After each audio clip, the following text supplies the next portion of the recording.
तरी वाले चावल। ये ले बहू, ये मेरी तरफ से तेरी मुंह दिखाई सोने के इयररिंग्स पहन कर बता तुझे कैसे लगे।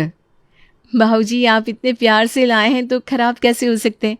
और सच बताऊं तो ये मेरे लिए बहुत अनमोल है। इससे खूबसूरत इयररिंग्स तो मैंने आज तक कभी देखी ही नहीं। चलो ठीक है, आपका हो गया। चल मोहित, अब तेरी बारी। एक लौता देवर है तू। अब तू बता, तू अपनी भाभी के लिए क्या लेकर आया है। देखो भाभी, आपको तो पता ही है कि अभी मेरा कॉलेज चल रहा है, जॉब तो मैं करता नहीं। अपनी पॉकेट मनी से पैसे बचाकर आपके लिए छोटा सा गिफ्ट लेकर आया हूँ। पता नहीं आपको पसंद आएगा कि नहीं।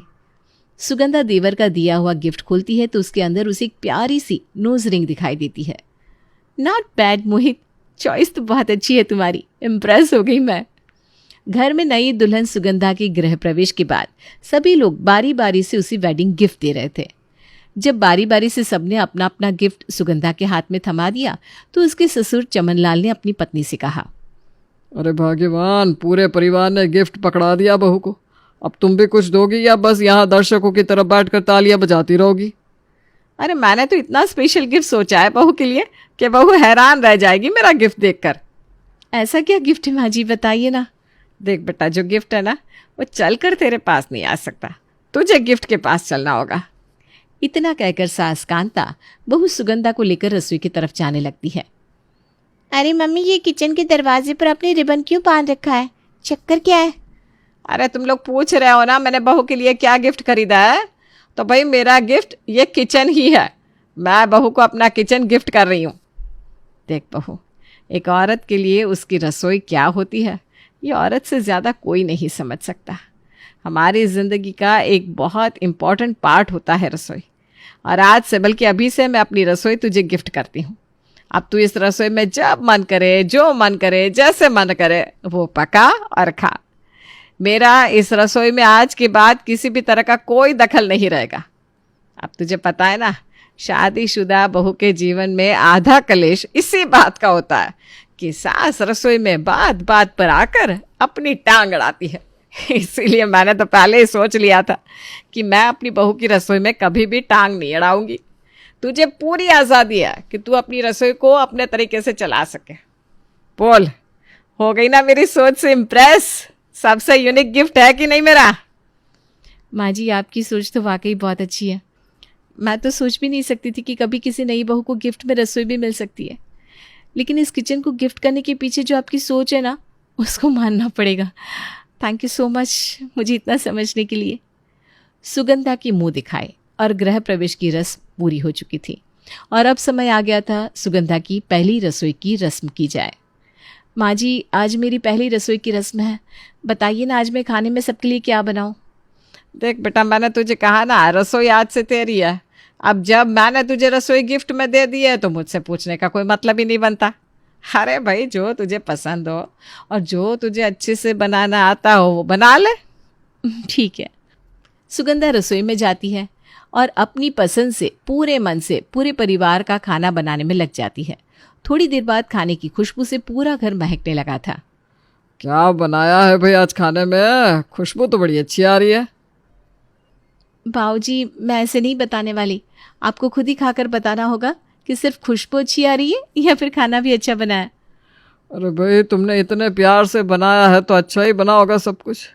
चलो भाई, अब ज़्यादा देर मत करो, हमसे तो भैया भूख बर्दाश्त नहीं हो रही। फटाफट से खाना लगाओ। सुगंधा ठीक कह रही है बाबूजी, पहले ही 2 बज गए हैं। अब तुम देर मत करो, फटाफट से लंच लगाओ। एक बात बताओ, खाने में सब तैयार है ना? हाँ बाबा, सब तैयार है। बैठिए ना डाइनिंग टेबल पर, मैं खाना सर्व करती हूँ। सब लोग डाइनिंग टेबल पर बैठ गए थे। जैसे ही सुगंधा पहले बर्तन को खोलती है, कढ़ी की खुशबू से पूरा डाइनिंग टेबल महकने लगता है। ओह, तो ये बात है। मैं गैस कर सकता हूँ, कढ़ी चावल बनाया ना तुमने? बिल्कुल सही कहा। पसंद तो है ना आप लोगों को? अरे भाभी, कढ़ी चावल तो मेरे और भैया के एकदम फेवरेट है। आपने दोनों का आज फर्स्ट डे दिल जीत लिया, मज़ा ही आ जाएगा। चलो, मैं तो वैसे ही डर रही थी कि पता नहीं मेरा बनाया हुआ खाना आप लोगों को पसंद आएगा कि नहीं। सुगंधा सबकी थाली में खाना सर्व करती है। अरे बहू, ये क्या है भाई? ये कढ़ी के अंदर चावल गिर गया है क्या? नहीं नहीं माँ जी, गिरेंगी क्यों? मैंने कढ़ी में चावल डालकर पकाया है। क्या कहा तूने? कढ़ी में चावल डालकर पका दिया? ऐसे कौन कढ़ी चावल बनाता है बहू? हमारे यहाँ तो ऐसे ही बनता है। आप खुद सोच कर देखिए ना माँ जी, आखिर प्रॉब्लम क्या है? कढ़ी में चावल डालकर पकाया तो, बल्कि देखा जाए तो इस तरह से काम जल्दी हो जाता है। और आपको पता है, जब चावल कढ़ी में डालकर पकाते हैं ना तो उसका स्वाद अलग ही हो जाता है। आप लोग कढ़ी चावल खाइए, तब तक मैं अंदर से मटर पनीर लेकर आती हूँ। सुगंधा जैसे ही रसोई में जाती है, पीछे से ननद रचना बोल पड़ती है। मम्मी मुझे लगता है भाभी को ना कढ़ी चावल बनाना आता ही नहीं। अगर भाभी को कढ़ी बनानी नहीं आती तो आपसे पूछ लेना चाहिए था। ये खाने का सत्यानाश करने की क्या जरूरत थी? अरे रचना तू रुक जा ना, देख भाभी अभी मटर पनीर लेने के लिए किचन में गई है। पक्का मटर पनीर के साथ भाभी ने पूड़ियाँ बनाई होगी। तू छोड़ ना इस कढ़ी चावल को, हम लोग आराम से मटर पनीर के साथ गरम गरम पूड़ियाँ खाएंगे, मज़ा आ जाएगा। हाँ भैया ठीक बोल रहे हो। अब तो मुझे भी बस मटर पनीर के आने का इंतज़ार है। इस कढ़ी चावल से तो अब कोई उम्मीद बची नहीं है। इसकी तो शक्ल ही गंदी लग रही है। इतने में रचना मटर पनीर का बर्तन लाकर टेबल पर रखती है और बारी बारी से सबकी थाली में मटर पनीर सर्व करने लगती है। ये क्या है सुगंधा, मटर पनीर में भी चावल डालकर बनाया है क्या तुमने? हाँ, तो इसमें प्रॉब्लम क्या है? तरी वाले चावल कभी खाए नहीं क्या आप लोगों ने? खाने की क्या बात करिए बेटा, मैंने तो तरी वाले चावल का नाम पहली बार सुना है। ये कौन सा तरीके का खाना बनाना सीख कर आई है तू? शादी से पहले जब मैंने तेरी माँ से पूछा था आपकी बेटी खाना तो बना लेती है ना, तब तेरी माँ कह रही थी मेरी बेटी को हर तरह का खाना बनाना आता है। हाँ तो माँ जी, मेरी मम्मी ने आपसे कौन सा झूठ बोला था? मुझे वाकई सब कुछ बनाना आता है। आप बताइए क्या खाएंगी, मैं सब कुछ बनाकर खिलाती हूँ आपको। ऐसा खाना बनाते हैं तुम्हारे घर में? इसे खाना बनाना कहते हैं तुम्हारे यहाँ? अरे भगवान ही बचाए तेरे ऐसे खाने से तो। अरे यार, मटर पनीर बनाया था तो उसके साथ कुछ पूरी पराठा बना लेती।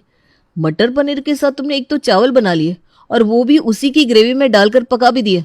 मतलब आदमी चाह कर भी मटर पनीर के साथ कुछ और खा ही नहीं सकता, झक मारकर उसको यही चावल खाने पड़ेंगे। अब ये तो गलत बात है ना माँ जी, आपने मुझे किचन गिफ्ट में दिया है। आप ही ने कहा था कि मैं खाना अपने तरीके से अपने स्टाइल में बना सकती हूँ और जैसे मन करे वैसे खिला सकती हूँ। फिर अब आपको मेरे हाथ का खाना पसंद क्यों नहीं आ रहा? ये सही है क्या? मुंह दिखाई के समय आपने बड़ी बड़ी बातें की, सबकी वाहवाही पाली, और अब आप पहले ही दिन मेरे बनाए हुए खाने में कमियां निकाल रही हैं। बेटा कमी निकालने की बात नहीं है, लेकिन कम से कम ऐसा खाना तो मत बना के गले से नीचे ना उतरे। तू देख रही है घर में सबकी शक्ल पर 12 बज गए हैं खाने को देखकर। बेचारे कब से भूख से तिल मिला रहे थे कि आज तो भाभी के हाथ का कुछ स्पेशल खाने को मिलेगा, और भाभी ने तो इतना स्पेशल बना दिया कि वो खाना गले से नीचे नहीं सरक रहा। इतना भी कोई बुरा नहीं है माँ जी, हम लोग बचपन से यही खाना खाकर बड़े हुए हैं, हमारे गले से तो नीचे उतर जाता है। और भाई तरी वाले चावल की तो बात ही कुछ और होती है। यही खाना अगर मैंने अभी अपने मायके में बनाया होता ना, तो सब लोग उंगलियां चाट चाट कर खा रहे होते। सही बात है, किसी ने ठीक ही कहा है। ससुराल में आकर चाहे जो भी कर लो, लेकिन ससुराल से कभी बहू को तारीफ नहीं मिलती। सब लोग हमेशा कमियां ही निकालते हैं। अरे भाभी, हम कौन सा आपके खाने में कमियां निकालने के लिए यहाँ पर तैयारी करके बैठे थे। हमने तो बड़े अरमान सजाए थे कि आज आपके हाथ का कुछ स्पेशल खाने को मिलेगा, लेकिन आपने तो हमारी उम्मीदों पर पानी ही फेर दिया। खैर जाने दो, मेरा तो पेट भर गया मम्मी, मैं जा रही हूँ। ठीक कह रही है रचना, मेरा भी खाना देखकर ही पेट भर गया। मैं अपने कमरे में जा रहा हूँ, मुझे कुछ इंपॉर्टेंट नोट्स बनाने हैं। खाने की शक्ल देखकर सबकी भूख मर गई थी। एक एक करके बहाना बनाते हुए सभी लोग डाइनिंग टेबल से उठ जाते हैं और अपने अपने कमरे में जाकर बैठ जाते हैं। अरे बड़े अजीब लोग हैं, इतने प्यार से मैंने सबके लिए खाना बनाया, किसी को कोई कदर ही नहीं है। देखो तो कैसे सब लोग मुंह पर ही बेइज्जती करके चले गए। अरे करने दो, मुझे क्या भाई, मैंने तो अपनी तरफ से पूरी कोशिश की थी। अरे भाभी, 1 महीना हो गया गौरव की शादी को। हमने सोचा अब तक तो आपने बहू की पहली रसोई की रस्म भी कर दी होगी, क्यों ना हम लोग आकर बहू के हाथ का खाना चख लें, इसी बहाने मुंह दिखाई भी कर लेंगे। अरे क्यों नहीं जीजी, आप ही का घर है, जब मन करे तब आ जाइए। सुगंधा बेटा, कल तुम्हारी बुआ जी आ रही हैं खाने पर, और सुनो भाई, नाक मत कटवा देना, उनके लिए ना कुछ ढंग का बना लेना। रुकिए माँ जी, देखिए ये सरासर गलत बात है। आपने वादा किया था कि आप मेरी रसोई के बीच में टांग नहीं अड़ाएंगी। मैं किसके लिए क्या बनाऊंगी, कब बनाऊंगी, कैसे बनाऊंगी, ये सब तो आपने मेरे ऊपर छोड़ दिया था ना। फिर अब आप अपने वचन से क्यों फिर रही हैं? देखिए बुआ जी के स्वागत की पूरी जिम्मेदारी मेरी है, आप चिंता मत करिए, विश्वास रखिए, मैं सब कुछ मैनेज कर लूंगी। अरे इसी बात का तो डर है कि तू सब मैनेज कर लेगी। अपने तरीके से तूने सब मैनेज कर लिया ना तो नाक कट जाएगी मेरी। खैर मैंने भी तो बिना कुछ सोचे समझे खुशी खुशी रसोई की चाबियां सौंपी थी इसे, इतना ही नहीं, मैंने तो रिबन भी कटवा दिया था। मुझे क्या पता था कि मेरा ये तोहफा मुझे इतना भारी पड़ जाएगा। अब ये बहू मुझे तो रसोई में 1 मिनट भी खड़ा नहीं होने देती। अगले दिन बुआ जी खाने पर घर आ गई थी। डाइनिंग टेबल पर बैठने के बाद, दीदी हम तो पहले ही बता रहे हैं, बहू ने अकेले ही सब तैयारी करी है। अब खाना अच्छा बना है या बुरा है, इसकी पूरी जिम्मेदारी बहू की है, इसलिए प्लीज़ आप हमें बुराई मत देना। अरे भाभी, अभी तो खाना चखा भी नहीं, अब तो पहले ही घबराने लग गई। क्या बात है, बहू ढंग का खाना नहीं बना पाती है क्या? खुद ही खाकर पता लगा लीजिए जी। अब मैं अपने मुंह से क्या ही कहूँ। देखिए बुआ जी, मुझे पता है आप ज़्यादा भारी भोजन कर नहीं पाती, इसलिए मैंने आपके लिए हल्का भोजन बनाया है। आपके लिए आपकी पसंद की तौरी और लौकी की सब्जी बनाई है। अरे वाह, ये बहुत अच्छा किया तूने, जो मेरे लिए ज़्यादा तला भुना और मसालेदार खाना नहीं बनाया। वैसे भी इस उम्र में मुझे पूरी, कचौरी, पनीर, छोले हजम नहीं होते। बहुत अच्छा किया जो मेरे लिए हल्का खाना बनाया। चल अब फटाफट से परोस दे। बुआ जी के थाल में जैसे ही बहू सुगंधा खाना परोसती है, बुआ जी के चेहरे का रंग उड़ जाता है। ये क्या है बहू, तुरई वाले चावल? तुरई वाले चावल नहीं है, तरी वाले चावल है। देखिए, तुरई की सब्जी में जब चावल डालकर पकता है ना, हा, क्या स्वाद आता है। आप खाकर बताइए, उंगलियां चाटती रह जाएंगी। अरे बहू, ये क्या बेतुका सा खाना बना दिया तूने। भाई, तुरई लौकी की सब्जी से हम तो गर्मा गर्म फुलके खाते हैं। चलो, तूने चावल बना भी दिए थे तो किसी तरह हम चावल खा भी लेते, लेकिन ये सब्जी के अंदर चावल डालकर पकाने की क्या ज़रूरत थी? हमारी तरफ मत देखो दीदी, हमने तो पहले ही बता दिया था कि खाना अच्छा बने या बुरा उसमें हमारा कोई हाथ नहीं है। भाई, हमने तो शादी के पहले ही दिन ना ये रसोई बहू को गिफ्ट कर दी थी और उसी का खामियाजा भुगत रहे हैं आज तक। अब ये जो उल्टा सीधा पका रही है ना, हम सबको वही खाना पड़ रहा है। अरे भाभी, पहले बता दिया होता कि आपकी बहू खाने के नाम पर ऐसे टॉर्चर करती है तो मैं आती ही नहीं आपके घर खाने पर। अरे जी, हमारे बारे में भी तो सोचिए ना। आप तो एक ही दिन खाना खाएंगी और अपने घर लौट जाएंगी। हमें तो दिन के 3 टाइम यही तरी वाले चावल खाने पड़ रहे हैं। अरे महारानी कोई भी सब्जी बनाती है उसके अंदर चावल डालकर पका देती है। यही बेस्वाद खाना खा रहे हैं हम 1 महीने से। अरे तो ढंग का खाना बनाना सिखा दीजिए इसको। अगर खाना बनाना नहीं आता तो सीखना तो चाहिए। अरे मैं तो सिखा दूं, लेकिन ये सीखने को तैयार कहाँ है। इसका तो कहना है कि मैं जो बनाऊं, जैसे बनाऊं, सबको वैसे ही खाना पड़ेगा, क्योंकि अब ये रसोई उसकी है तो हमें उसके बीच में बोलने का कोई अधिकार नहीं है। अब आप ही बताओ, आखिर मैं करूं तो क्या करूं। मैं बताती हूँ भाभी आपको। आप ऐसा करो, उसकी माँ को फ़ोन लगाओ। अब इसकी मम्मी इस मामले का निपटारा करेगी। हमारी बात तो समझ में नहीं आ रही इसे, अपने माँ बाप की बात तो समझ में आएगी ना। हाँ जी, ये आपने सही बात करी। अभी इसकी मम्मी को फ़ोन लगाती हूँ। सुगंधा की सास उसकी माँ को फ़ोन लगाती है। देखिए बहन जी, वैसे तो बहुत गुणी है आपकी सुगंधा। जब से इस घर में आई है ना, बिल्कुल रच बस गई है, लेकिन खाने के मामले में थोड़ा हाथ तंग है उसका। अरे ये क्या सिखा दिया आपने उसको, तरी वाले चावल रोज़ वही बना कर रख देती है। कोई भी सब्जी बनाने को कहो, उसी सब्जी में चावल डाल देती है और कहेगी ये तो तरी वाले चावल है। अरे रोटी सब्जी खाने का कोई रिवाज नहीं है क्या आपके घर में? बहन जी, तरी वाले चावल खाने में ऐसी क्या समस्या है? भाई, हम तो सालों से वही खा रहे हैं।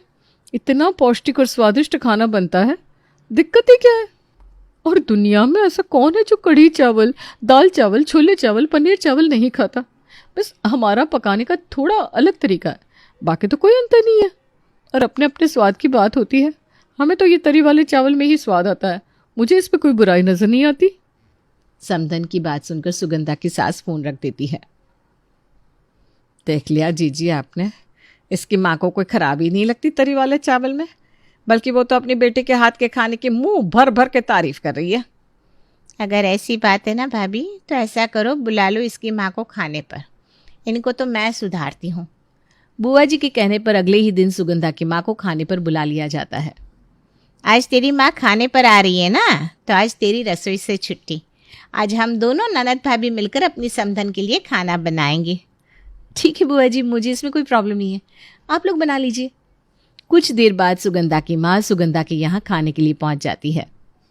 देखिए समधन जी, हमको पता चला कि आपको आलू के पराठे और कचौरी बहुत पसंद है, तो बस हम दोनों ने अपने हाथों से आपके लिए आपकी पसंद के पराठे और कचौड़ी तैयार की है। अब आप खाकर बताइए कि आपको कैसी लगी हमारी खातिरदारी। अरे बहन जी, आप तो कह रही थी आपने आलू के पराठे बनाए हैं, लेकिन ये पराठों के अंदर तो चावल भरे हुए हैं। ये कौन से तरह के पराठे हैं? हमने तो आज तक चावल वाले पराठे नहीं खाए। अरे बहन जी, टेस्ट करके देखिए, ये तो हमारे यहाँ की फेमस डिश है, चावल वाले पराठे। आपने आज तक ट्राई नहीं करा क्या? नहीं नहीं बहन जी, हमने तो नाम भी आज पहली बार सुना है कि पराठों में भी चावल डालते हैं। जी हम समझ रहे हैं आपकी दुविधा। अब जैसे तरी वाले चावल हो सकते हैं तो चावल वाले पराठे भी हो सकते हैं, है ना, क्योंकि सबका अपना अपना खाने का तरीका है। अभी तो आपके लिए कचौड़ियाँ भी बना कर रखी है, आप पेट भर कर खाइए जी। सही बताऊं तो ये आपकी चावल वाली पूरी और कचौरी मेरे गले से नहीं उतर रही। मुझे समझ में आ गया है आपके लिए सुगंधा के हाथ के तरी वाले चावल खाने कितने मुश्किल होते होंगे। मैं सुगंधा को समझा दूंगी कि वो अपने मायके की रीत यहाँ ना चलाए, बल्कि यहाँ पर आप लोगों के लिए वैसा ही खाना बनाए जैसा कि आप लोगों को पसंद है। बुआ जी की तरकीब काम कर गई थी और अपनी माँ की बात मानकर सुगंधा पूरे परिवार के लिए उनकी पसंद का खाना बनाने लगी।